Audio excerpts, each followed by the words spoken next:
Well, hello there, everybody, and welcome back to another episode of me playing Assassin's Creed Origins and going through to unlock every single synchronization point in the world. And as you can clearly tell from our last episode in the map here, we've done quite a bit of the north and far west side of the map, which is probably one of the most dense areas in the game in terms of how many synchronization points are in a location or in a region. So starting from this episode, the areas are going to get a little bit more sparse in terms of how many locations we need to visit, which also means that we're going to have more travel time between episodes. But for now, let's start by heading here into Haureus Gnome. Pardon my pronunciation on that, obviously. But yeah, we're going to start going there. And I think that the best way to get there is going to be through a particular dam that functions as a Roman base. So we're going to technically have to go through that or cross the river beside it in order to get there. What's the best way out of the city? Okay, the road's right over there, so we can just keep going this way. It's funny how many cats are in some of the cities in this world. There's supposed to be a city somewhere in the game that is actually populated by nothing but cats. It's pretty funny. You know, the Egyptians worship cats or whatever, or at the very least they highly oh yeah, we still can't change his beard because I'm still technically early in the game. Because I like him having his long hair, but I don't like the beard. I don't think the beard looks all that great on Bayek, but that's a personal opinion. Anyways, yeah, so the Egyptians didn't really worship cats as they so much considered them to be like messengers between the gods and the human world. So it's more like, oh, you have to be polite to them because they're, how do you want to say, messengers or employees of the gods or something, right? So there we go. Like I said, so the first place we are going is Hermopolis, which is going to be quite an interesting city. This place right here. Well, it's not really so much a city as it is more like a large temple complex. I don't think there's any like residential buildings there, which would definitely rule it out from being a city. Let's go scare the birds. These flamingos are not actual models. This is a it's an instanced I don't know how to say it. Basically it's they're false models. You can't interact with those. If you shoot arrows at them, they don't actually have any models or physics or interactions, so they won't stop the arrow. The arrow will go straight through their body and they won't react to it. They only react whenever you get close enough to them. I was playing a little bit of the game earlier, just doing a little bit for myself. I wanted to see what it was like to ride a chariot all the way from Alexandria, the Pharaoh's Lighthouse, all the way down to this far end here in Hermopolis, making sure to take the most obtuse route as possible so that I crashed into as many unnecessary things as possible because it was pretty funny. And I did not know that if you're riding a chariot and you break the chariot, you can actually still ride the horses that are pulling the chariot.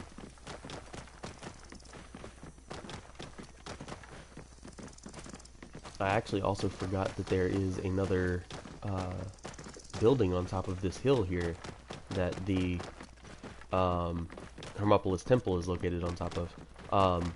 Hermopolis itself is actually a very interesting location if you're someone who's a fan of Egyptian stuff, because I don't know if the place in the modern world is still called Hermopolis at any point. See, I didn't realize that this was still up here. Typically when I fast travel to Hermopolis, I go to the main city itself. Oh, crap, more lions. Get out of there. I'm scared of you. 2 hits. He only took 1 hit, or sorry, she only took 1 hit because she was only level 54. I didn't realize that there was actually this other temple there because, like I said, I usually fast travel directly to Hermopolis itself and not to this location above it.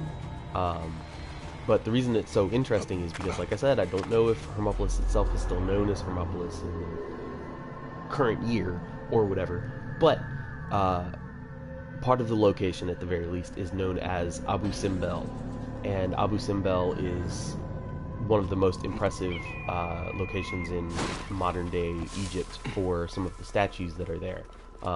You can see Hermopolis there in front of me on the beach, and the statues that are there, as you can see in my other video that is not a commentary video,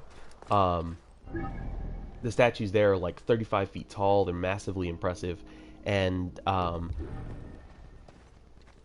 just to reference something else that I personally have a fondness for on YouTube, there is a series that I find to be hilariously untrue.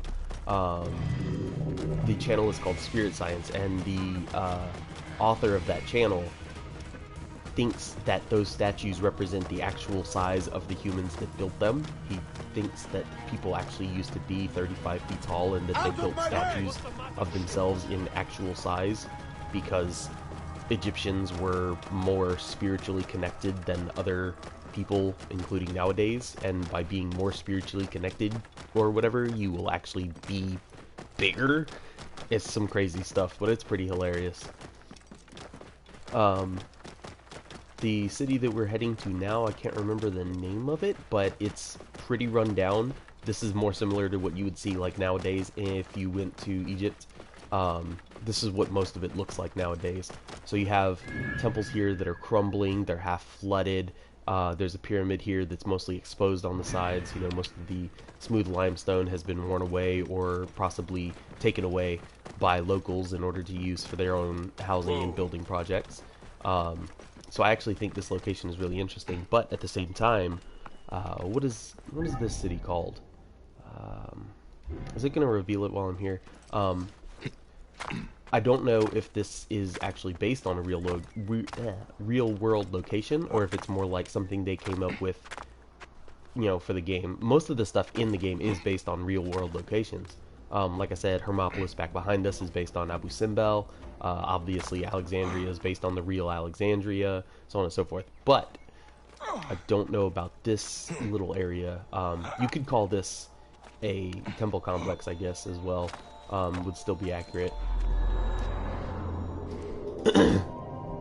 But the area that we're going to be visiting for the next while in this video is going to be the Fayum Oasis, which is a real area and is well known for being the location of many urban centers throughout the history of Egypt, particularly Crocodilopolis, which I don't know if that still exists nowadays. Obviously, I'm still pretty rough on like modern day Egypt personally, but Crocodilopolis, which was a major city for Egyptian, I'm pretty sure that it was mostly a religious site. It wasn't so much a population center. But let's see, is this going to reveal to me what this place is called, what this temple here is? It seems to be focused around Sobek, as you can see from that large black granite crocodile there. Typically those are built in honor of Sobek. Is it going to... Yeah, the location marker is underground. Okay, that makes more sense now.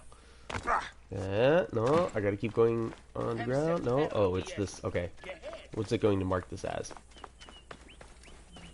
Really? Okay. Tomb of Amenemhat the Third. I don't know Amenemhat. I'm not familiar with any of the pharaohs named Amenemhat. Let's get back on our Chocobo Camel, Camabo, I don't know. So the Fayum Oasis is one of the most major locations in Egypt because if you travel south of the Nile Delta, which is, you know, obviously a very nice place to live in Egypt compared to most of it, you're not going to find many green or blue locations. You're not going to find many places that have a lot of water or a lot of... How can we get up there? You're not going to find a lot of places that have a lot of water or greenery. Perfect. So the Fayum Oasis is one of those few places. It's an offshoot of the Nile River, though, so technically it's not an oasis because an oasis is supposed to be like an isolated location. I don't know what the Egyptian name of Crocodilopolis is because Crocodilopolis obviously is Greek, so they would have established that name based on how this city is so attached to their uh, their patron god of Sobe. But there are many cities located around this lake. It really is a lake, because even an oasis you still would consider to be like a fairly small location, where the Fayum Oasis, the lake itself, is quite huge even within this game. So I'm gonna call it a lake just because that makes a lot more sense. These sort of like trapezoidal shaped temple edifices, I love these things because they just scream ancient Egypt architecture, and having them just splattered with hieroglyphs and the story that is told out from all of the characters painted on the walls is just beautiful. And people don't really do that kind of stuff, especially in the modern world, where it's like your building is just one flat color from the outside. I mean, most of the time, right? So I guess we'll cross back over that river and head to this one. There is a small location here that's considered to be a city in the game, but it's more like a plantation, so we don't necessarily have to visit there. But once we visit that, we're going back around towards Kerke, which is where we started this episode, and we will be heading towards this side of the Fayum. So we will check out the few cities that are on this bank and go around this bank, and that way we won't have to cross too much water. But that also means that we're probably going to have to turn back around for the isolated desert, the Katara Depression, and then come around through all of this northeast corner and then head back down to the southeast corner to finish it off. But I don't know that we'll do all that today. So let's go ahead and focus on the Fayum for now. In the meantime, let's see what else there is for me to talk about that I am concerned with. I could probably go off topic from Assassin's Creed, because I think I spent enough time in my last video telling you guys my opinions about the past of the Assassin's Creed series and the future of the Assassin's Creed series. Although there is one more thing that I definitely want to bring up in regards to the future of the Assassin's Creed series, and that is... Really? Are y'all gonna get in combat with me right now? I don't have time for this. I really don't. There's so many of y'all. Really? There's like 15 soldiers right there. I don't know why they attacked me. I was running through a perfectly legitimate location that I was allowed to be in. Whatever. Big requirement for the future of the Assassin's Creed series that will make me dramatically lower my opinion of it. I want to make sure that they continue presenting the Discovery Tour mode in future games. As somebody who's a big fan of education and increasing people's knowledge and sharing information when possible in the most accessible way possible, something like having a free downloadable update to a game that already presents a very, not necessarily realistic, but authentic version of a historical time and place, using that not only for video games but also as an education tool, easily the best idea the series has come up with. And if they abandon it from the future, I know that it's typically been a download, so we're not going to expect it to just be in the retail version of any future game either. I'll be fair about that. I'll say we'll wait till, we'll wait to see with each game whether or not it's going to be downloadable. But if they abandon it, I will definitely lose a lot of respect for them. There is one big problem though, and as I discussed in my previous video where I was talking about how I prefer the Assassin's Creed style where it's multiple cities with wilderness between them that actually represent these areas and show more than just, hey, there's this one city that was kind of cool at some point. Having this style that's more represented by Assassin's Creed 3 or 4 or Rogue or here in Origins or Odyssey. They have to keep that style if they're going to be doing the Discovery Tour mode, because if we're just in one city that it's like, oh, we can tell you the history about this one city and we can kind of show you a little bit about other stuff, but I feel like it's missing an opportunity. And I know that a lot of people are really starting to get a very negative opinion about we're gonna head this way. People are really starting to get a negative opinion about having these large open spaces between meaningful locations, and I sort of get that. I don't agree with it, but I do get it. But the fact of the matter is, when you're playing a game that you have like only Paris, you know, it's great to see Paris, and it's great to see some of the variation that they can come up with to make the different parts of Paris seem interesting. And you know, once again, here we're talking about Assassin's Creed Unity, but at the same time, like, imagine if there was so much more to Assassin's Creed Unity. I know that there's like Versailles, where you can go to Versailles a little bit, but you know, that doesn't really count because it's not like there's not much gameplay there. It's not a major location. It's more like, here's a minor little starting area to get you used to how the game works, and then we're going to shove you into this one city for the rest of the game. I don't even think that you return to Versailles at any point throughout the story of Assassin's Creed Unity. Am I going the right way? Should be. Yeah, okay. So we're going to cross back here, and then we're going to circle the Fayoum, which is actually going to reveal this map region known as the Fayoum Oasis. And you know, that was one of the big things that I felt down on Syndicate as well, is that Syndicate itself was like, no, it's just London. It's literally just London, and if you want to experience anything besides London, then this isn't the game for you.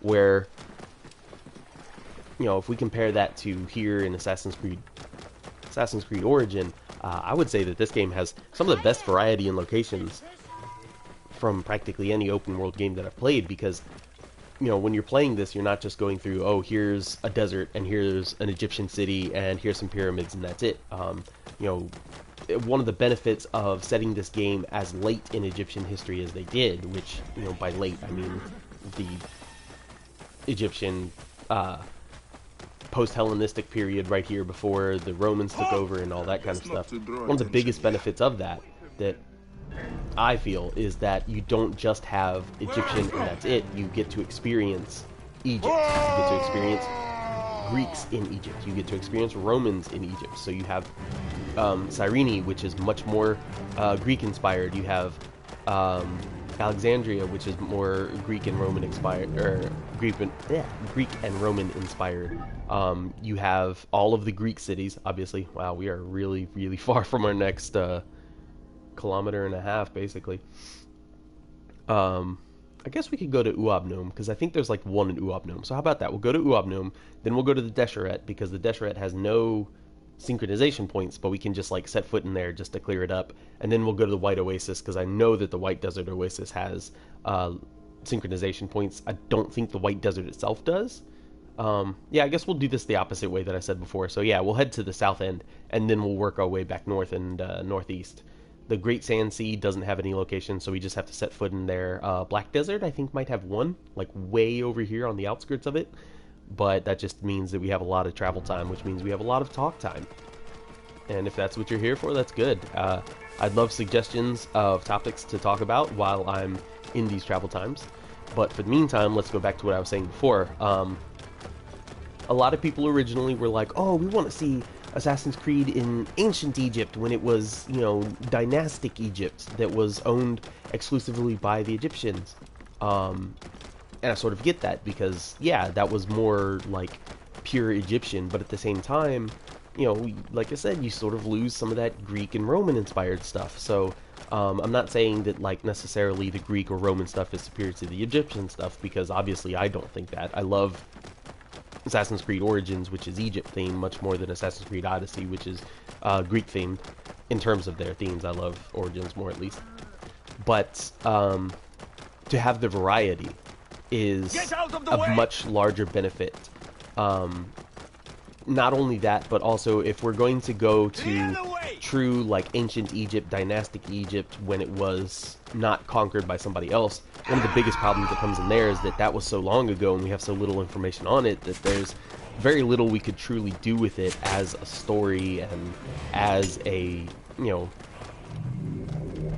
like a world in terms of its themes, how you insert the assassins and the Templars into it.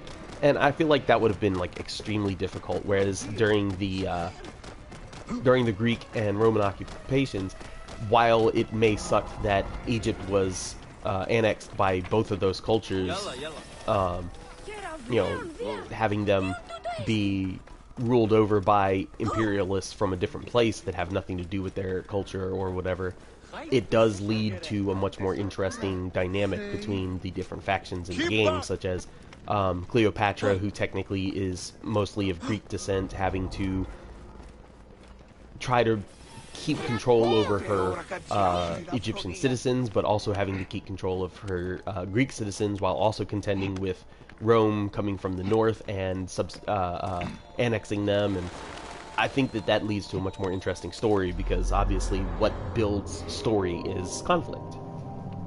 So I still think that choosing to set this game as late as they did was a big benefit. Also, as I said before, having some of the temples and ruins be as old as they are, where they actually are buried just like they are for you and I, allows for us to not only have, you know, pristine temples back in and of the day when they were built, so they're, you know, as pretty as when they first built, but also you have some that still are so old to this world as it's represented in the game that they look to the characters in the game like Egypt looks to you and I in our modern world. So maybe that was kind of complicated and I didn't explain it very well, but I do think that it is, I think it's a very big positive point in the game's favor. So yeah, I mean, maybe somebody else could come up with an argument for why. Where is that? Okay, we need to go down here. I guess we're gonna jump quay off this cliff here, but should be okay, right? Yeah. Okay, cool. Somebody might have an argument for why they still would want to see Egypt during, say, the New Kingdom, when the stuff happening with King Tut and Akhenaten was occurring. I think that stuff would be fascinating as well, but we kind of sort of go into that in the DLC. And hey, you know what? I will say this much. The more vague a historical event is, you know, the more vaguely it was recorded, that means that we have more options for exploring it in a more of a narrative way.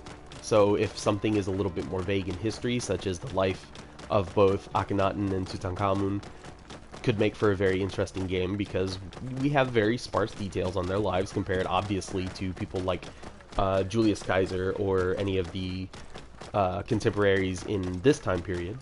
Yeah, being a bit more vague could allow for more creativity in a story, but I think I still would prefer something that allows for more, this is what the history was, if you know what I mean. So a little bit more, not necessarily accurate representation, but less conjecture. You know, I guess it's a subtle difference, but just a little bit less conjecture, a little bit more history that we actually have recorded, so it's not as misrepresentative, because we all know that Assassin's Creed games are going to be somewhat poorly representing the history, because that's unavoidable in order to make it an interesting story.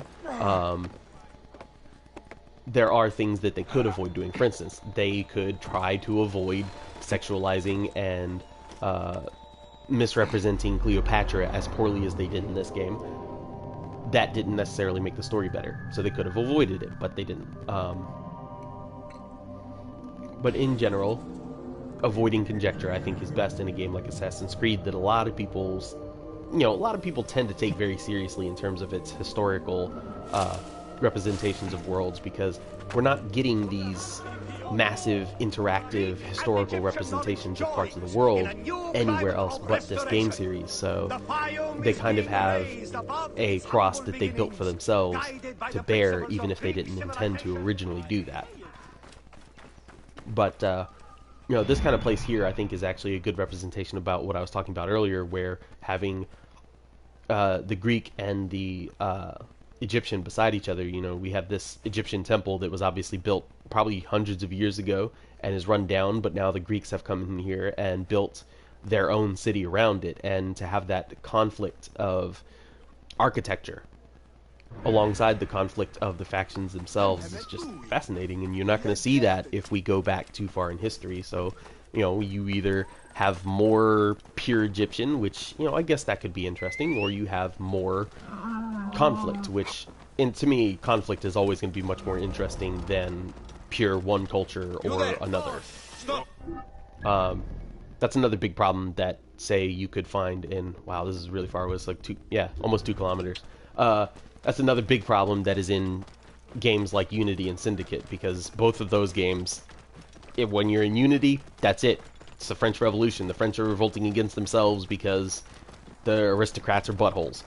When you're in Syndicate, it's almost the same thing. You know, the business tycoons and the people making the money at the top of the chain are fighting against all of the people that are at the bottom of the chain, right?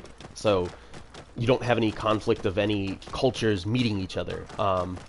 Like I said, I haven't beaten Assassin's Creed Syndicate. I hope that they go into a little bit more of the imperialist nature of Victorian England. You know, you meet early in the game, you meet an Indian character, but I don't think that's most of the focus of the game. You probably don't see anybody else from any other non-English identity or nationality throughout that game, more than likely. So, you know, you lose some of that cultural conflict. Egypt themselves, they were an empire. You know, they conquered people. They spent some of their earliest years conquering the group to the south, known as the Nubians, who would later come to assimilate entirely into Egyptian culture and almost lost everything that they had. We've got practically nothing left of the Nubians pre-Egypt, so, you know, that's a problem for sure. The fact that we don't know anything about them and that their history and culture are completely lost to this day is a problem. But trying to explore that in a game might be interesting if we were to try to actually set an Assassin's Creed in another period in Egypt's history. I guess that could be okay. Or, you know, during Ramses II's rule, while he's fighting his battle that he forgot to take the city afterwards, you know, like, that could be seen as an interesting time period. But I really just do think that this was the best way to set it. As for what I was thinking when I was playing this game the first time, you know, I remember thinking, wow, there's so much Greek stuff here. There's so much Roman stuff here. So you gotta expect at that point that the next game was going to be either in Greece or Rome, and I was fairly certain that it would be in Rome, just because I feel like I have more partiality towards Rome. I do like ancient Greece, but I was expecting something set in Rome, primarily because you know, we've had Assassin's Creed in Rome before, but we haven't had one that was throughout the entirety of Italy itself. You know, something that's going all throughout. You can travel the entirety of the peninsula all the way to Sicily. You know, go sailing. You'd still be able to sail, so that would be pretty cool. But I was thinking that's what the next one was going to be, and the primary reason was, you know, think about it from a game development standpoint. You know, somebody like me who's played games throughout their entire life, and you start to see, like, oh, there are games that have assets that are kind of, you know, reusable. So something like Assassin's Creed Origin, for instance, they have so many assets built already for building Greek cities. They have so many assets built already for building Roman cities that it would hardly take any extra effort on their part to gut those resources and build an entire new Assassin's Creed, either strictly in Greece or strictly in, you know, I keep saying Rome, but it's basically the Roman Empire. It's Italy. But something built strictly in the Roman Empire, where they would have to, you know, not really make much. They'd, of course, have to make new world geometry, so they'd have to build an entire new world, like the natural aspects of the world, but in terms of building the buildings, they wouldn't have much more to work on in terms of the character models, weapon models. All of those things would basically be 75% finished, I would wager. Because, you know, of course you would want to add more variety if you're taking out the Greek stuff and the Egyptian stuff. You want to add a little bit more variety to the Roman stuff. You want to add some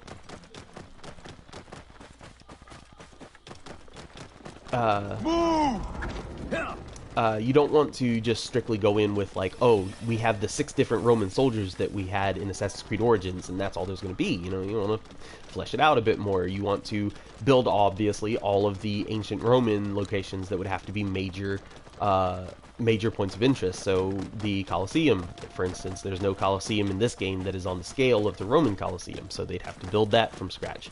All of those kind of things where they are something that are unique to the Roman empire that you don't see in Roman Egypt.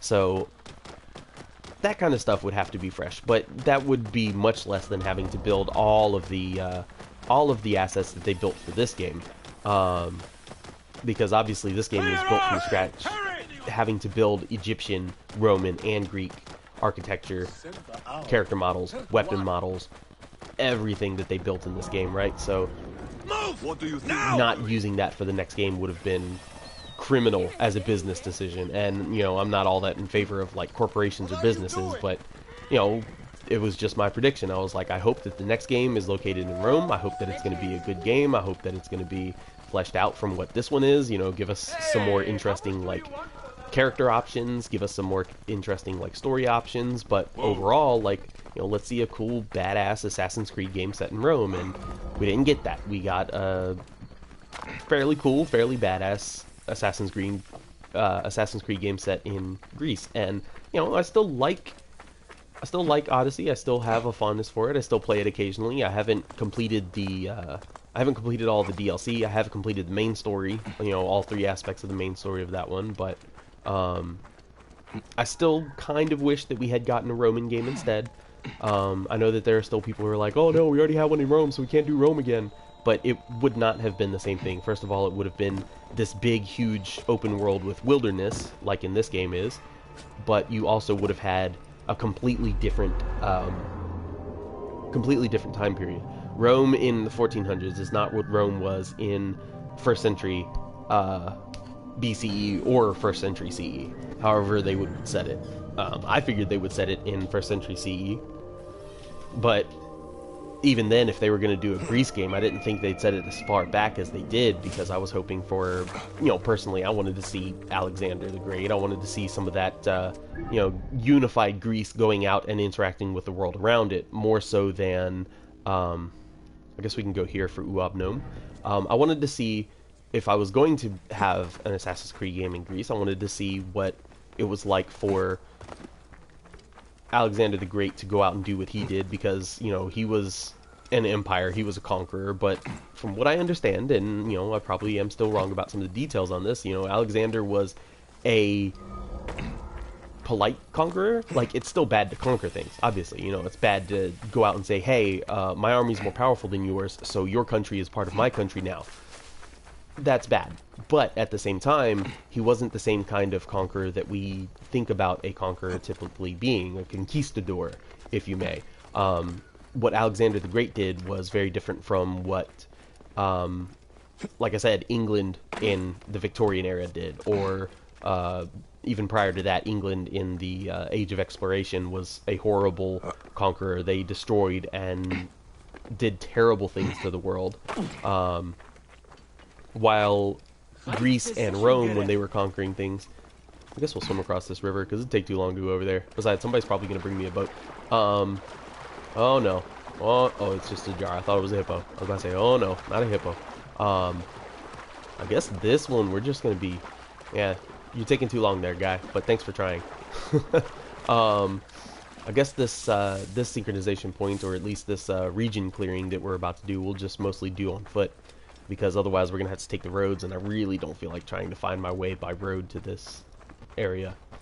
But yeah, when Rome and Greece conquered things back in the day, they did a lot better job of not destroying the cultures that they interacted with.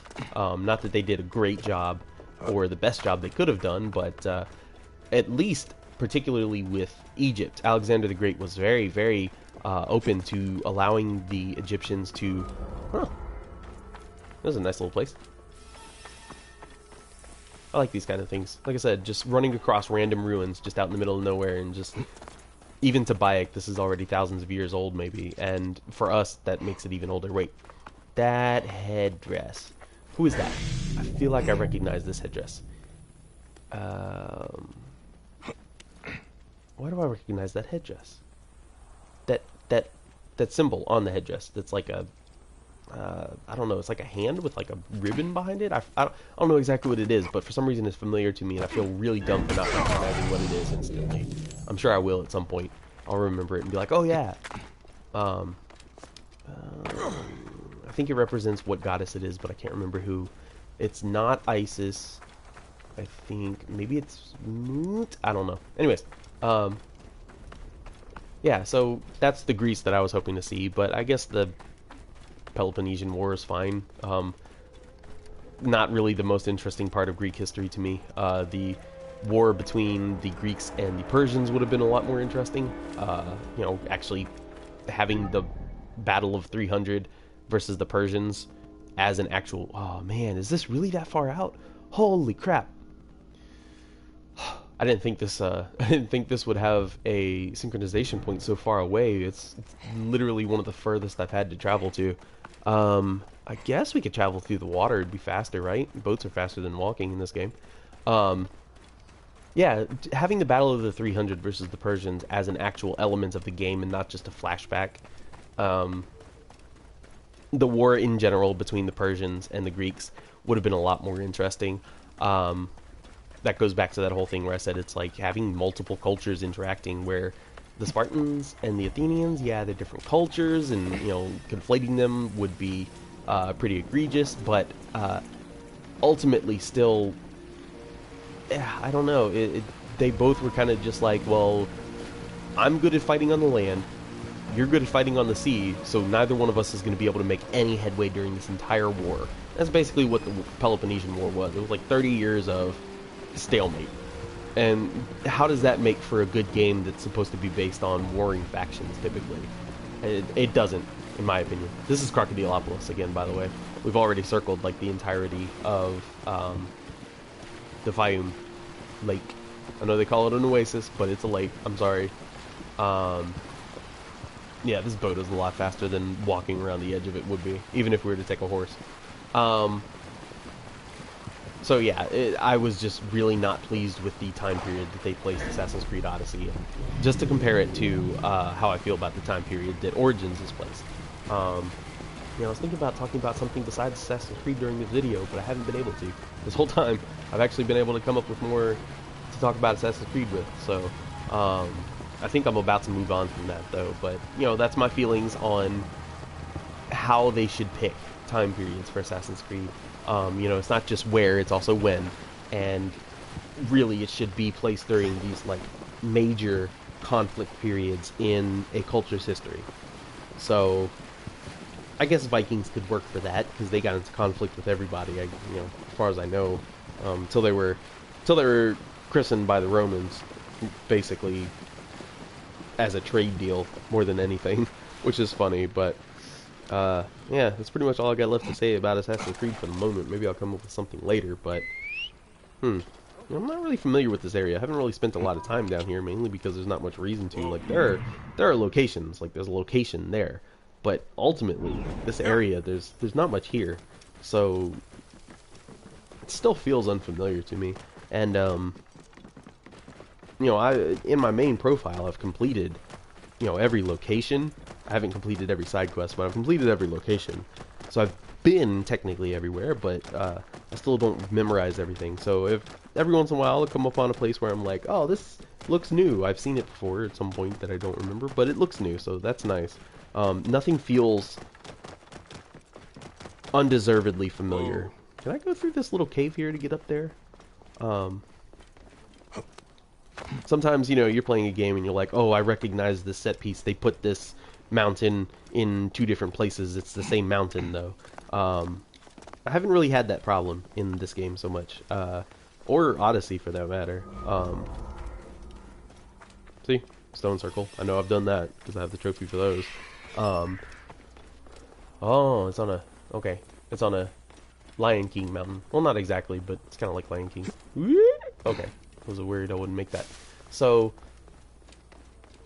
in future, they need to pick periods of heavy conflict, and preferably cultural conflict, where it's one culture interacting with another, not necessarily just, oh, this one culture is having an upheaval. Yes, French Revolution, interesting. I agree. But it limits the variety. So now we have to circle all the way back around. Let's... what would be the best way to do this? Yeah, I guess we're going on foot. Or horseback. or Camelback. But yeah, we're going down to the Deseret just to open it up while we're over here, so I don't gotta turn back around later and come back down to the Deseret, as far isolated and removed as it is from practically anything. Where's yeah, I was about to say, what am I riding? A camel, right? Yeah, camel, chocobo camel. Let's see. This is where I came through, right? No, no, it's not. Oh, does this come out, or is this? Whoa. Is this a dead end? This is not a dead end. How about this? I'll just climb up these mountains, and then I will summon my camel on top of the mountains. Because you summon the camel, it doesn't travel to you. It teleports. It appears out of nowhere behind you. You can force it to if you have the camera facing away from you while you're standing all the way up against the wall. You can actually watch the camel come out of nowhere. It's kind of funny. Because they clearly try to hide it from you by having it spawn behind the character or behind the camera, whichever is more relevant at a time. See? Oh, nope. Camel's still stuck. Okay. Guess we're going to run a little bit. But yeah, you can force the camel to materialize on camera. It's kind of funny. And the camel has despawned, I hope. Let's go to the other side of this ridge so we won't have to try to force the camel to climb it. So that we don't have to see, the stupid animations and then have to get off of it and then run far enough to summon it again and then get back on. Okay, let's go, Queh. Or is it Queh? Queh? I can't do that verb or consonant still. I tried listening to some Arabic YouTubers who were presenting Arabic phonemes, and I still can't do it. I mean, I don't know if the Arabic phoneme represents the Greek phoneme, not the Greek. I don't know if the Arabic phoneme represents the Egyptian phoneme very well, but it's the closest thing I got. Sorry, English speaker, didn't grow up around a lot of Arabic or otherwise speakers who use that phoneme. So. Oh boy, we're gonna see some hallucinations in this one. Mirages, yeah, we're gonna see mirages in this one because we still got like a third of a kilometer to go, and then we got to circle all the way around the Deseret Desert, which I was trying to avoid. I was hoping to not have to use the Deseret Desert itself as a path to traverse from one location to another, but I don't think we're gonna be able to avoid it. Also, we're not going to be able to take Queh with us down this rock slide. Side of this rocky mountain face. It's not really a mountain. I don't know. It's a plateau, I guess. It's pretty big, pretty flat. Call that a plateau. Call it a butte, right? That's what they call them in Utah. Something fell out of the sky. That's a hallucination. That's a mirage. Mirages are real, by the way. Sort of. You can photograph them. Oh, yeah, fish. Now, if you see a mirage of a fish and you get close to it, the fish probably isn't real. But actually being able to see the mirage is a legitimate thing, and you can photograph them. But yeah, I guess we are. Oh boy, see the distortion there, the heat distortion. That's real, and that's why people think that they're seeing a lake, because they're seeing. Oh, where did Queh go? Oh, there you are. All of a sudden, Queh's distance started to get really, really much further from me. That was bizarre. Yeah, so you can photograph those kind of mirages like I'm seeing in front of me right now, and that's why people think they're seeing a lake at any point, and then they get close to it, and it's gone. Kind of like haze you see on a street when it's hot during the day, right? If you've ever lived in a place that gets that hot. Ooh, is that silicon? I think I will, right? Whoa. That's silicon, right? Can I get it? This is a rare resource. Yeah, it's silicon crystals. I forget what they're used for, honestly, because I think that no, I can't remember what they're used for. But yeah, they're a rare resource that you typically only find in tombs. I didn't know you could find them out in the desert somewhere. I don't know if that was dynamic or if it was scripted, but I don't know if that location was scripted or if it was dynamic. But yeah, that's cool. I don't think I'm gonna use it though. I'm pretty sure I'm gonna abandon this profile after I complete this quest to unlock every. Whoa. See, somebody gardening. That certainly, you would not be able to photograph that, but it is a mirage. Huh. Somebody pointing me somewhere. Sorry guy, I got stuff to do. Once I finish this quest, I'm pretty sure I'm gonna abandon this profile. What are you pointing me towards? Who are you? I thought he would be pointing me only one direction, but apparently he's just gonna point me wherever I'm going. Nope. Okay, he left us. Oh, there he is. She is? I don't know. He? Yeah, it looks like a he. Looks like a man. Oh, I've got swimmies in my eyes. I'm sure you've had those, right? Swimmies in your eyes, and you're just like, ugh. I haven't seen those in a while, though. It's been a while since I actually noticed them, but I forget exactly what they are. Those contaminants in your eye. Do I have any right now? I'm crossing my eyes so that I can change the focus distance of my eyes to see if I can see any swimmies. But I don't have any swimmies in my eyes. Yeah. Nope. Not even on the edges. Nope. No swimmies. Swimmies. Yeah.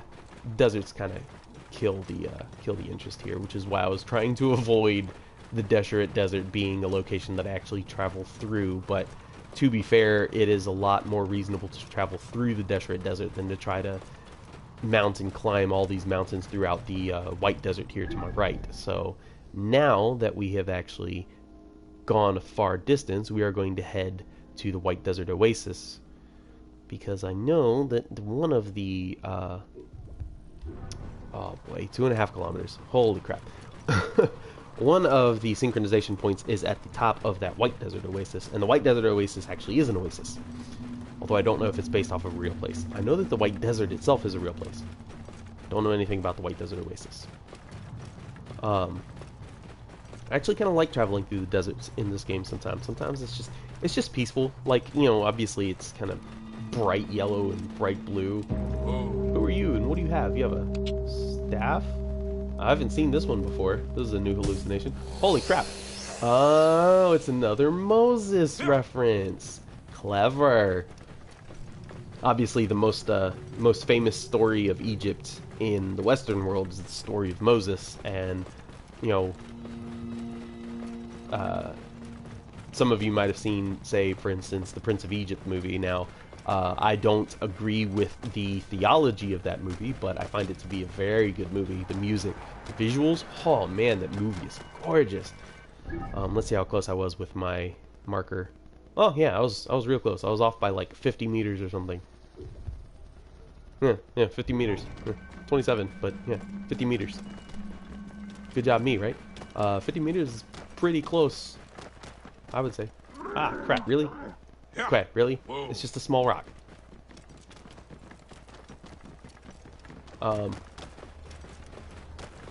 Yeah, no, so, the Prince of Egypt movie, probably my favorite interpretation of the Moses story, although, you know, it takes liberties, but it presents a better version of the story by taking liberties, so that's fine. But that movie's great, and you know, that's one of the things that Moses does to convince the Pharaoh to let the Hebrews go, is he performs magic tricks aided by Yahweh, and Yahweh's like, oh, go show him this magic and convince him to let you go into the desert to pray. And Moses does it, except that when he does it, the Pharaoh is just like, oh, that's cool, but my wizards can do that too. So, hey, is that a real guy? Is that a real person? Real woman? Real man? I don't know. Is it a soldier? It's a soldier. Is that real? He's real. Oh, I thought he was a... What's going on? What are you doing out here, guy? Like, there's... What's going on? Okay, I guess that's technically a road. Is this a road? I mean, there's clearly, like, repeated hoof prints, yeah. I guess he's on a road. Some sort of patrol. Really unfortunate patrol, though, huh? Yeah, so, you know, that's one of the magic tricks that Moses performs, is he has a staff that he sets down and it becomes a snake. And then the Pharaoh's wizards turn their staffs into snakes. And then Moses' snake eats the Pharaoh's wizards' snakes. So, that was cool. I think it's... Really? I'm just out... Dude, I'm out in the middle of nowhere. Why do y'all hate me so much right now? Look, a burning bush. Get it? That's what we were just talking about. I didn't even realize that that appeared because I was in combat, which meant that the animation for the... Yeah, no, it doesn't even seem to be going away. The animation for the Mirage didn't play out. You know, typically it like zooms in and gets kind of fuzzy so that you know that it's a Mirage. But it didn't play out that time because I was in combat, I guess. Oh, wow, really? Why are y'all killing me so easy? Ooh. Am I gonna die in this quest, of all things? Run, Quay, run! Run! Don't let me die in this quest. It'll be so awkward. I don't want to kill your camel, but you won't get off him, so I might have to. Nope, okay, we're good. Whew, sorry, quest. Sorry, guys, camel. Am I gonna die while I'm synchronizing? That would be hilarious. Yeah, no, so, interesting thing, and, I know some people are gonna give me some pushback on this if they're, particularly emotionally involved, but, the Hebrews were never enslaved in Egypt. And, you know, that might sound like blasphemy to some people, but, yeah. Let's think of it this way. According to the story of the Hebrew slaves in Egypt, let's run out of here as soon as we can. By the way, we're going to have to go over here to the White Desert, and then we'll go to the Black Desert, which are right beside each other. So I guess there's some gray desert in between. Ha ha ha. Stolen red versus blue joke there. So yeah, in the story of Moses, there were supposed to be some 6 million Hebrews leaving Egypt. And also, they were supposed to be a minority. Okay, so let's consider a minority of 6 million people, which would mean that the majority must at least be more than 6 million people, even if it's 6 million and one people, you know, Egyptians. So you're telling me that in, like, the year 2000 BC or so, when the story is supposed to take place, there were somehow 12 million people living in Egypt. You honestly think that's possible? In order for there to be 6 million slaves that are also a minority. 12 million people living in one country in 2000 BC. Maybe even 4000 BC. I forget when it's supposed to take place, but yeah, like 4,000 to 6,000 years ago. Sorry. That's already like a big problem. Second of all, we know that it was not Hebrews who built most of the Egyptian architecture. So particularly the pyramids are seen as like the big, like, oh, the Hebrews built the pyramids. And it's like, no. Because we actually have records from the pyramids themselves that lay out who built the pyramids, when, and how. We have some vague idea of how they were built. We actually know some of the names of the people that designed them, and we know where the people who built them lived, where they worked. We know that for the most part, they were skilled Egyptian artisans. They were not Hebrews. Yeah, this episode is just full of deserts now. It was over there by that oasis, but we're in just constant sand lately, right? Yeah, we have a lot more information on the construction of the pyramids than would allow us to agree that it was Hebrews who built them. So the legends of that are actually false, which is pretty interesting, you know, to me at least. Oh boy, yeah. Do you see this? Okay, this is actually going to work out fairly well. So what's going to happen? We're going to head to the Great Sand Sea over here. Then we're going to go to Siwa, which is obviously clear because that's the starting location of the game, so you have to go there. So yeah, we'll go to the Great Sand Sea, and then Siwa, and then from there we will clean up Libue, the Green Mountains, Cyrenaica and Cyrene, Marmarica, Paritonian, and Katara Depression and the Isolated Desert. Depending on how long that takes, we might do it all in this one shot, actually. It'd be impressive. I'd impress myself if I did that. And not in a not in an egotistical way, but man, I can't believe I did that type of way. This trek is already like 2 kilometers, but this is basically going to be our last like big, I think it will be, should be like our last big ride through the desert. Well, no, because then we have to go through the Sand Sea up to Siwa, but that will be, because even the Katara Depression has locations. It has sync points. The Isolated Desert does have sync points. I was wrong about what I thought the Black Desert was because I confused these two. Black Desert is more mountains than just pure desert. It's not really very flat, so it's hard to keep straight. But yeah, so we'll go Great Sand Sea, and then we'll keep going north. Yeah, so let's continue. Yeah, so interesting information about the story of Moses, but not a lot of people familiar with it, and a lot of people are emotionally attached, so challenging their preconceptions about it can be dangerous, but I encourage you to look it up on your own, find out for yourself, check the information is accurate from multiple sources, and you know, that's how you learn. Moving on from that, though, what do you guys think of the White Desert?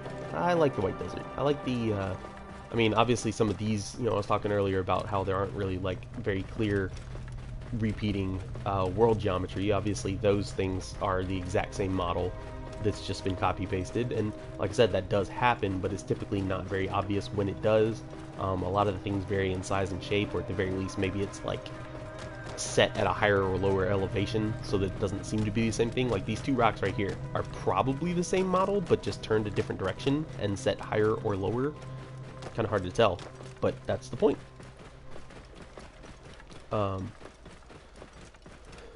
Ooh boy, riding through these deserts. Speaking of deserts, I don't know how many people know this, but a desert is not a sandy place. A desert is officially a place that receives minimal rainfall. Probably a lot of people know that at this point. See, like this rock, yeah, we saw that one back there before. That's one of those. Yeah, we saw this one. Or I'm just going crazy from riding through all these deserts. Because I'm riding through a lot of deserts today. Yeah, look, these are the same. These two right here are the same. Alright, you know what? Maybe the White Desert, they got kind of lazy. Because they're doing a lot of these over and over again. What are you looking at, Bayek? What is the... See, he's having a hallucination right now. He's having a mirage right now. But I don't see it because those rocks are in the way. I don't know what it was. I missed it. Oh well. I guess it's not very important. Probably saw it before. I've seen most of them by now. I looked up a compilation on the internet a while ago, saw it on YouTube, but I don't actually remember what most of them were. See, look at that. That's beautiful. All the distortion, like how realistic it looks. That's, oh, I love it. It's gorgeous. I guess we technically entered the Black Desert here on the side of this cliff face. But this location right here is the Great Sand Sea, which means we're almost done, guys. I promise we are almost out of these deserts for good. Great Sand Sea, now we need to turn north. Oh, what are we seeing? What are we seeing? Oh, it's a flower. Okay, cool flower. That seems to be the most common that I've run into, is either a single flower or the floundering fish. Yeah, and you can see why the Great Sand Sea is called the Great Sand Sea, because unlike the White Desert or the White Desert Oasis, more similar to the Deseret Desert, the Great Sand Sea is literally just sand on sand on sand. Oh, 2.5 kilometers, guys. 2.5 kilometers. Can we even see Siwa from here? What's the highest location we can reach? As a child? It's Kemu! It's Kemu. Oh, look, he drew something. Yeah, whenever you have a hallucination of Kemu, he always draws something. This is Apep, or Apotis, or something. The snake right there is a snake in Egyptian mythology that has something to do with he's an evil snake, and I can't remember the exact story, but you get to fight him in the story of this game. It was a pretty cool fight. You don't get to fight the beast, though. I forget what the beast's name is. She's a goddess. But if you've ever heard anybody say, in the belly of the beast, and you've wondered what that meant, what does it mean to be in the belly of the beast? It was actually an Egyptian thing, where they had this goddess who would eat the souls of the cruelest people. And her body was shaped like a hyena, and her head was... Yeah, there's Siwa. All of that laid out before us. The green and blue there is Siwa. This goddess had the body of, I believe, a hyena, the head of a crocodile, and she would eat the souls of the most evil people. And inside of her belly would be nothing but torture for the rest of, like, eternity or whatever. It was one of the earliest concepts of what would come to be known as, like, the hell concept in modern theology. So if you were in the belly of the beast, you were basically in the worst possible circumstance. So somehow that became adapted into modern English. I think over here, yes, over here, that's where you start the game. This area right there that you can see these buildings, those ruins, one of my favorite locations in the game, and it's also the starting location. We are almost out of the desert, guys, because up front of us is mostly mountains and forests and beautiful places. So don't worry, we're almost out of this vast yellow shifting sea of sand. Didn't take us very long to cross it either. I'm kind of surprised because we've already entered the Siwa region. I guess that's still only about halfway or so between where we were. Anyways, yeah. So Siwa, I guess we can talk about Siwa a little bit, is another place that is an actual location in Egypt nowadays, and it was in the past. It was a very important place that was known for being very hard to find. You know, it was only known by people who had been there, basically, and it was a city whose patron deity was Amun, and Amun is one of the primary deities in the Egyptian religion, who was also known as the Hidden One. So if you played this game, you know where I'm going. Um, Amun um, was also Bayek's primary deity, and The Stone stone Circle. I circle. brought Kemu here not so long I ago. brought Yeah, Hemu oh, here thank not you. so long Yeah, ago. you gotta find those as an objective in the game. So Bayek would take the name of Amun, who is known as the Hidden One, would take the moniker of the Hidden One and apply it to his order of, or his brotherhood, I guess. We'll say his brotherhood of. You can't say assassins because the word assassin didn't exist yet, but they were assassins, and they were known as the Hidden Ones. So the second DLC was all about the Hidden Ones, where the primary game is about establishing the Hidden Ones. The second DLC, the first DLC in the game, is about just being in the Hidden Ones and dealing with their problems and establishing some of their primary creed features, I guess. And the DLC is called the Hidden Ones after Amun's patron deity, as well as the city's patron deity. Amun's patron, Bayek's patron deity, named Amun. So, like I said, that's primarily because the Oasis itself is so hard to find. It's obviously... What's in here? Please be something interesting. Nope. Lame blue sword.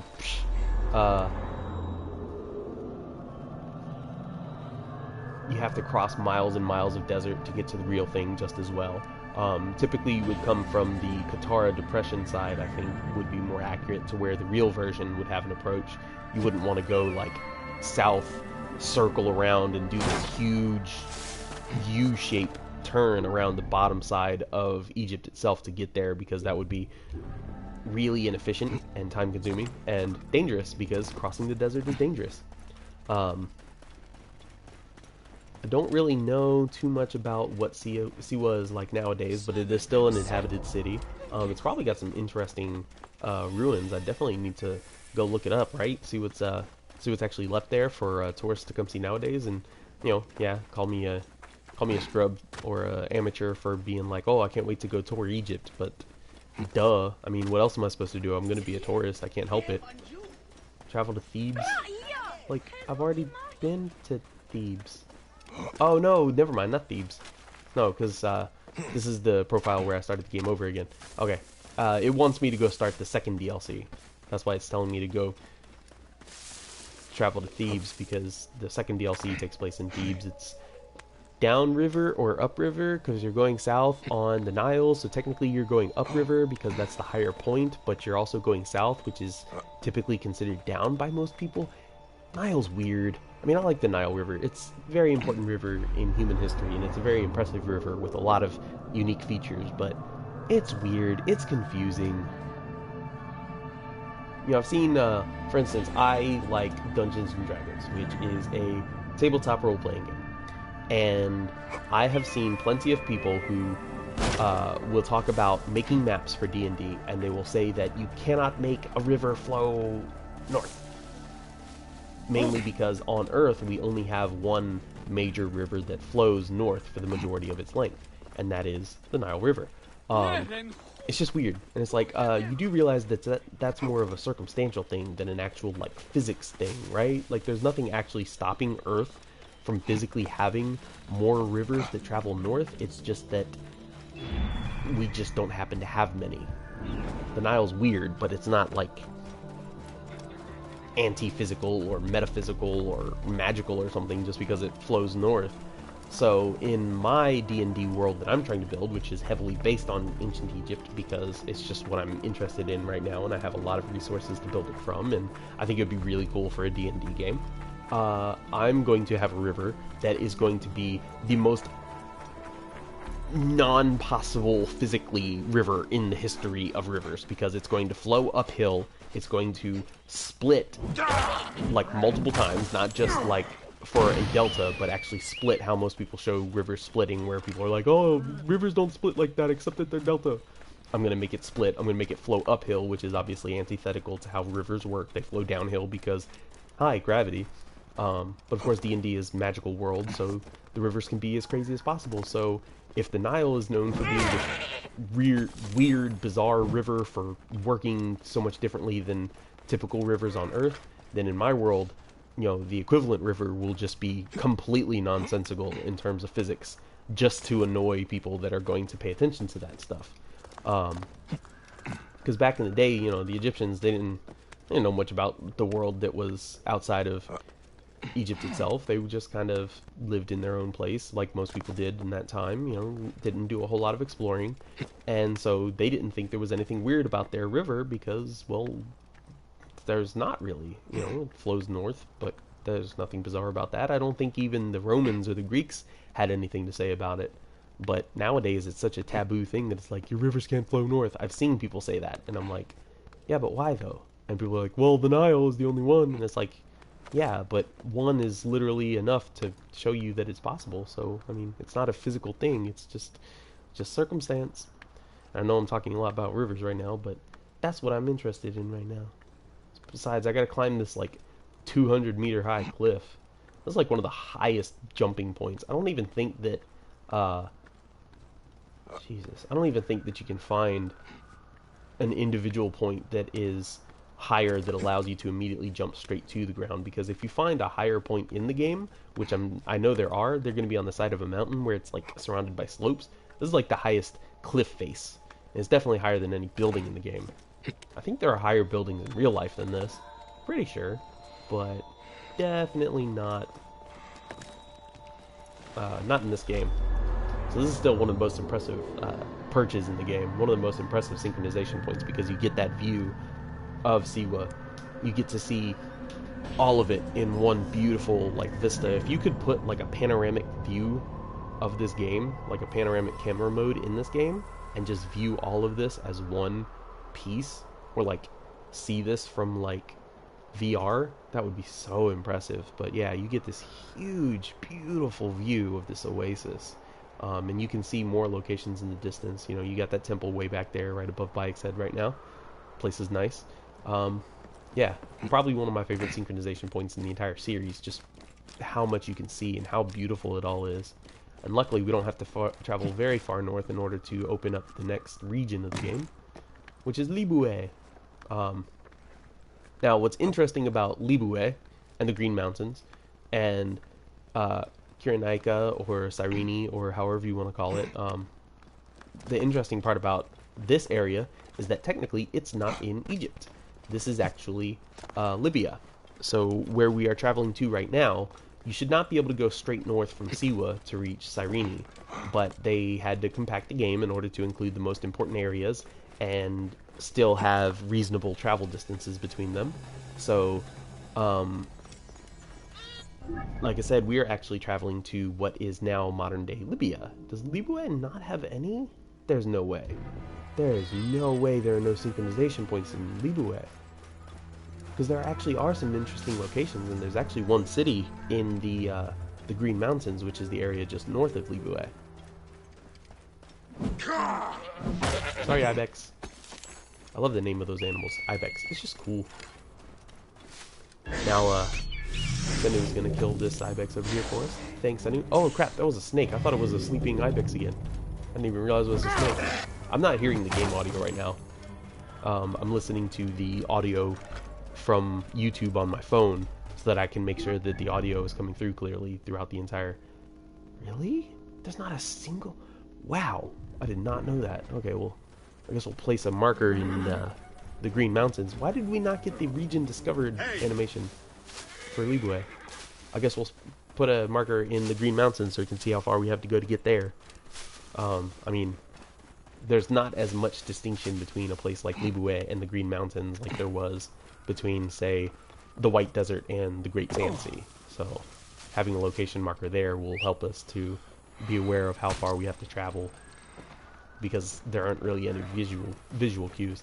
But yeah, so this is Libya, and Libya nowadays is a separate country from Greece. Not Greece. It's a separate country from Egypt, but back in the day, the Egyptians had conquered it, and when the Greeks came and conquered Egypt, they built a lot more in Libya, so they built what would become known as Cyrene. And one important person from Cyrene was Eratosthenes. And Eratosthenes was a Greek Cyrene, or Greek Libyan, who was the first person on Earth to actually measure the circumference of the Earth. And he did that by taking two sticks, putting one in the ground in Libya, and then another in the ground somewhere north of Libya, somewhere in Europe. I forget exactly where. I don't remember if it was Greece particularly. And measuring the shadows at those two locations at noon, so that he could tell that the shadow of one stick was longer than the other, which meant that the Earth had to be curved.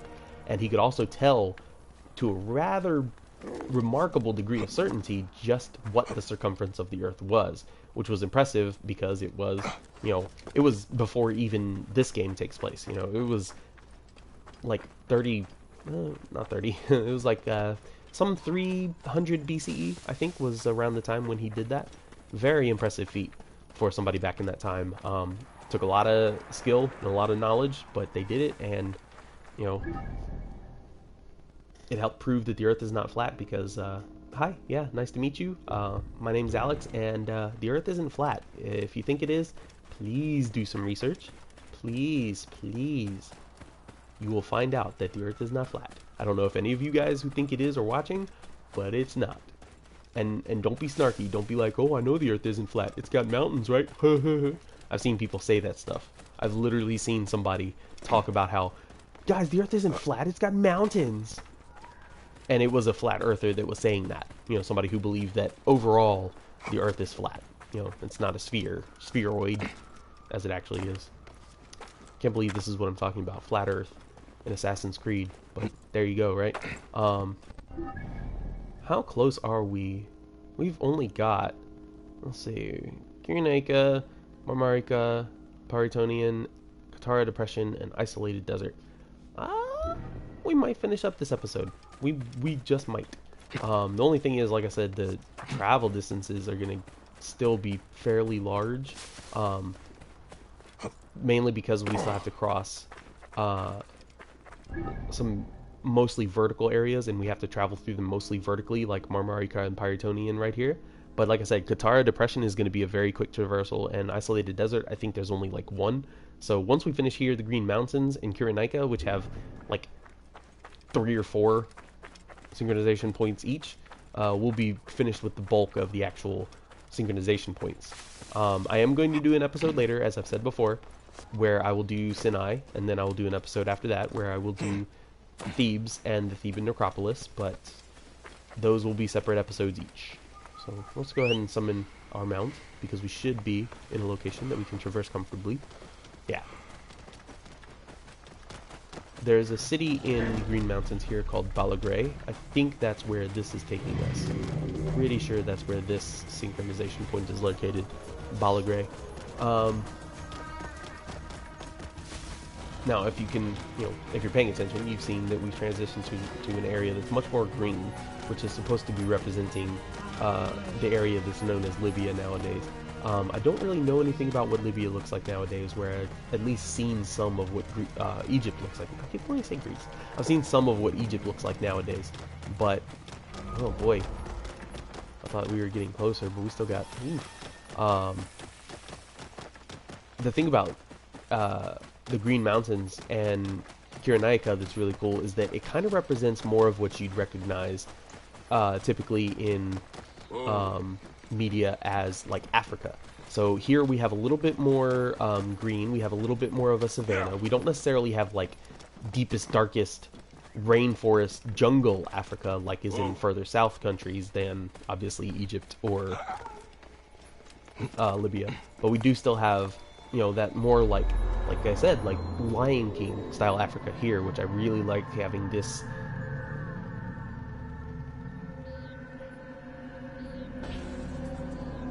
I really like having this much more open variety of a world, and it's one of the things that, I was talking about the variety earlier, typically in terms of the and that is Balagray over there, by the way, that city there, that's Balagray. Where's the next one? Earlier I was talking mostly about the... Really? Is it that far, that next one? It's another kilometer.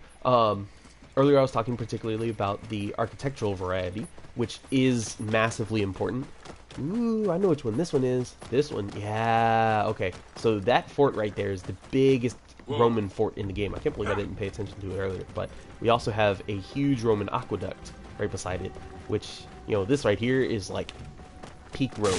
I don't know that that fort necessarily is totally accurate to what Romans would have had as forts. I think they exaggerate it in order to make it interesting for gameplay, but very nice. Very beautiful. I love it. That architectural variety. But like I was trying to say earlier, and I kept getting interrupted by new ideas, the wilderness variety that we have in this game. The amount of variety is far beyond, I feel, what we have in Assassin's Creed Odyssey. Because in Assassin's Creed Odyssey, it really seems that we only have, like, 3 kinds of environments. You know, 3 kinds of wilderness environments. Thank you. We only have 3 kinds of wilderness environments. You know, you have the Kefalonia style, where it's, like, kind of open, kind of green. You know, a lot of that is also what you see in Attica, Corinthia, some of the other places. Then you have a little bit more desert-like, which you have on the island of Crete, so regions like Messara. And then you have the more forest, which is the, you know, come on, go through this stuff. The northeastern side of Assassin's Creed Odyssey, where it has, you know, more green forest, evergreen trees, that kind of stuff. You know, and those are basically the only 3 true environments in that game. You know, there's an image in one of the Discovery Tour locations that tries to claim that there's like 8 types of biomes, but it's not like that at all. Whereas this game truly has a large amount of variety. And even among deserts, like all the deserts are distinctive from each other. You know, we were traveling through the Black Desert and the White Desert and the Deseret Desert. Granted, yes, the Deseret Desert and the Great Sand Sea are very similar. But even later, when we come to somewhere like the Katara Depression, and we come to the Aqueductus Cyrenaicae. I forget how to pronounce my Latin, sorry. When we come to the Katara Depression, that's still going to look very distinct from what you have in other desert locations throughout the game. But that's just talking about deserts. Sorry, Que. I'm very sorry. Where is our next? Right there. Okay. There's a lake here. 2 lakes. I forget this area. I don't really remember it off the top of my head. Somebody's gonna fight, and it won't me. I'm glad they weren't attacking me that time. Really? It's that high up in the mountains? The northeast in this game, you know, here, not here, this is the northwest. Here in the northwest of this game, you have the Roman architecture, you have the Libyan-style African scrub and savannas, where it's more green, but still not necessarily like a forest or anything. Then in the southwest. I keep trying to say southwest, but I keep saying southeast. I keep saying northeast when I'm trying to say west. I don't know why. When you go to the southwest of this game, you know, you have first the Siwa Oasis, which is a pretty nice oasis, and then you go further down and you have like the open yellow rolling dune sand deserts, and then you have the white desert over there where you have all those rocks sticking up out of the ground that are just gorgeous to look at. You have the Black Desert, which is more mountainous, it's more black, it's more ooh, excuse me. Excuse me, I'm so sorry. Sorry about that. Still not really recovered from the cold that I had for the past week or so. Anyways, you have the Black Desert, you have the Green Mountains, not the Green Mountains.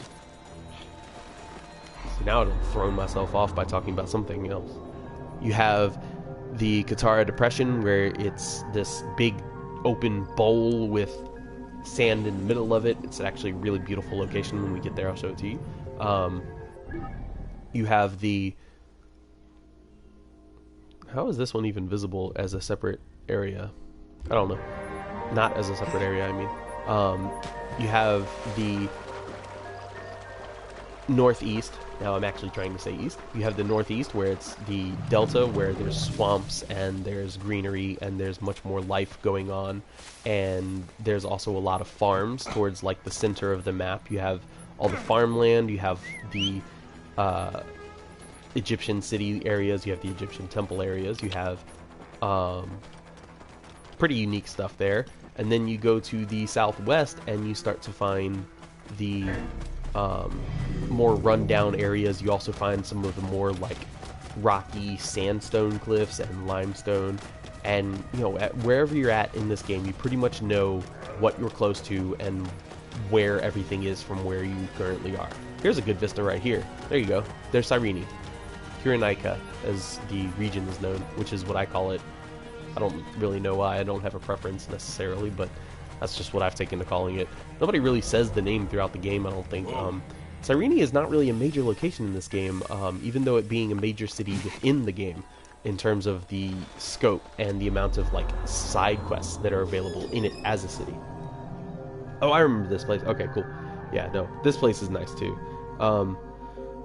But yeah, you could be playing somewhere like Cyrene and just be so impressed with how beautiful and unique it is, and then you go to Memphis and it's a completely different place, and you're just completely baffled by how different it can be while still being in the same country in the same game. Can I see any of the... Alright, I know that that one is. That right there that I'm pointing at is a Temple of Zeus, and that has a synchronization point on it. But either way, we are heading to Cyrene, which is one of the biggest cities in the game, but it's also like probably one of the most ignored cities in the game because you know, it doesn't have much story relevance, and even though it has an arena, nobody really talks about this one that I've seen. I forget about it a lot of the time, honestly. I forget that Cyrene exists until there's something to remind me of it, which is kind of sad because, you know, there's nothing wrong with it. It's just, if I'm going to go to a Greco-Roman city, I'm probably going to Alexandria over Cyrene, just because Alexandria holds more interest to me in general as somebody who's a fan of Egypt. Cyrene, like I said before, is not technically located in modern-day Egypt, so we don't really think of it as being ancient Egypt either, even though that's actually more accurate to call it ancient Egypt than modern-day Egypt. But why did we... See, we didn't get the... Is it just me? Or did we also still not get the region discovered for Cyrene? I'll tell you this much. Cyrene stands out to me for one particular reason, and it is the Acropolis. It is the high city. It is the Roman fort that is one of the major locations in the city, because there was one treasure chest that I... Oh, do we actually have to come to the city to find that? But I thought that the region would still give it to us too. Did I get an ability point? Ability point? Aw. It's that stupid thing like in Pokemon where you're so close to leveling up. It's at the end of the bar, but still it doesn't count for some reason. Like you have like 1 point less than you need to level up. Whatever. So the Roman fort in Cyrene, I was missing like one treasure chest in, and I could not find it for the life of me because it's like underground somewhere, and I could not figure out where the underground entrance is because the fort itself is just so huge that trying to actually figure out which building you need to go into to go underground inside of the building and blah blah. It was a chore, so I had to look it up online eventually, and I wasn't the only one because all I had to search was Cyrene Acropolis or something, and a bunch of results came up on YouTube that were like, item location, can't find last item type questions on Yahoo Answers and YouTube and everything else that you can think of as being a source that people might go to for game information. But we almost there.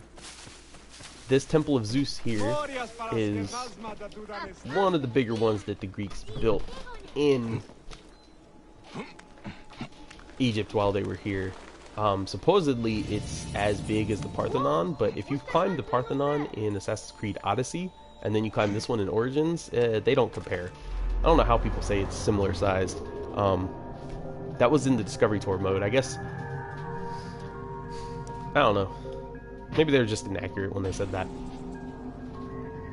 But yeah, so this is the last major city that we're going to be visiting for this quest, because after this we just have like wilderness to visit. But I'm honestly thinking about holding off on these last few for another video and ending this one with this last point up here in Apollodora. I forget what this city's called. Something like Apollodora, named after Apollo in some way. The Flea of Cyrene, limb from the Temple of Zeus. Why would I do that? How do I know about that quest? I didn't even talk to anybody. I don't know if I've ever even done that quest before. Because I know I've leapt from the top because it's... Ah! Can't believe I did that.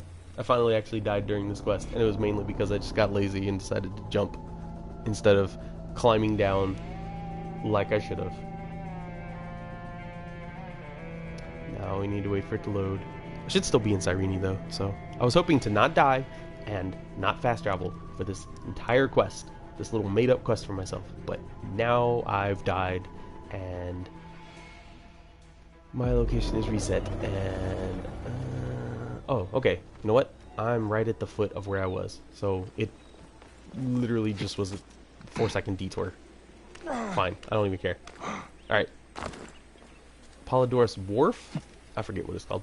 This one will hurt, but it won't kill us. Where's the... Why did it remove my map marker? Where is the synchronization point? It's not what I thought it was. I thought it was the lighthouse that's on land, but it's apparently a small island out towards the ocean a little bit. Where's my camel? Yeah, so you see out here we have like a lot more of these farmlands and stuff, which this is really what Assassin's Creed Odyssey would draw from. A lot of the resources that they used for building that game world, I feel like, came from Kyrenaika, the entirety of this region. Probably a little bit from the Green Mountains, but particularly if you play in this area and then you go Apollonia. Okay, Apollodorus is a character in the game, but I was thinking that it was similar, but whatever. Apollo something. I thought that lighthouse was on land, not in the water, but whatever. We'll go this way, because I know that this location here to my right is going to get me spotted, and I'm going to get in trouble, and blah, blah, blah. We'll take a boat from right here. If you play around Kyrenaika for a while, and then you go play Assassin's Creed Odyssey, you're going to be stunned by just how similar they are, and how many resources they reuse from this area to build Assassin's Creed Odyssey, which is kind of a point against that game. You know, like I said, there's good reason to do it, but the fact that Assassin's Creed Odyssey is just so much of the same in terms of its wilderness, kind of lame. I still like that game, but you know, I just really could have done with more variation in the wilderness that's available for you to explore, but I digress. This is where we're going to leave it off for this episode, so appreciate you guys coming to watch me. Leave some comments below on some topics you'd like me to address, preferably Assassin's Creed related topics so that we can keep it related to what we're watching, but anything else you'd like to ask me about, and you know, join me for the next one, and have a good night and Happy New Year, by the way.